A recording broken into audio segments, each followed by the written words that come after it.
জীবন খুব সহজ একটা বিষয় নয়। যারা বারবার হোঁচট খেয়ে আবার সেখান থেকে উঠে দাঁড়িয়েছে তারাই কেবল বুঝবে জীবনের আসল মানেটা কি। জীবনটা নিয়ে এতটা সংগ্রাম, যারা জীবন নিয়ে সংগ্রাম করেছে ঠিক তারাই বুঝবে জীবন নিয়ে সংগ্রাম করা কত কঠিন ব্যাপার। বারবার পড়ে যাওয়া, সেখান থেকে আবার নিজে নিজেই উঠে দাঁড়ানো, এটা খুব সহজ ব্যাপার নয়। এই ব্যাপারগুলো যদি কারো কাছে বলতে যাওয়া হয়, তারা যদি এই সম্মুখীন হয়ে থাকে ঠিক তারা বুঝবে বারবার পড়ে যাওয়া, সেখান থেকে উঠে দাঁড়ানো কত কষ্টের ব্যাপার।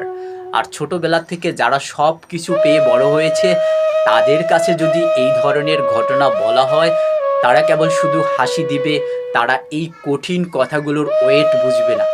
জীবন এত কঠিন, সেটা যদি ছোটবেলার থেকে যারা স্ট্রাগল করতে করতে বড় হয়েছে না, তাদের কাছে জীবন এতই সংগ্রাম, তারা একজন মানুষের কষ্টটা খুব ভালোভাবে উপলব্ধি করতে পারবে। বাট যারা এই সম্মুখীন হয়নি তাদের কাছে যদি এই গল্পগুলো বলা হয়, তারা আসলে এই গল্পের মর্ম বুঝবে না। তারা শুধু তাদেরকে নিয়ে হাসি তামাশা করবে এবং তাদেরকে নিয়ে মজা করবে।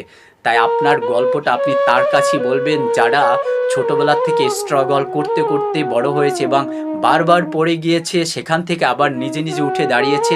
তাই আমি কি বলবো জানেন, বারবার আপনি যখন পড়ে যাবেন, সেখান থেকে আপনি যখন উঠে দাঁড়াবেন, এরপরে যখন আপনি সফলতা পাবেন, তখন সেই সফলতার ভিতরে আপনার একটা আনন্দ থাকবে, আপনার একটা উৎসাহ থাকবে, আপনার একটা উদ্দীপনা থাকবে।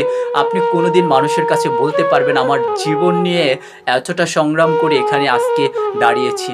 তাই আপনি সৎ পথে যখন টাকা উপার্জন করবেন না, আসলে সেই টাকা উপার্জন করা খুব কষ্টের ব্যাপার, কিন্তু দিন শেষে দেখবেন সেই সামান্য টাকায় আপনি শান্তি পাবেন, আপনার পরিবারকে ভালোভাবে চালাতে পারবেন।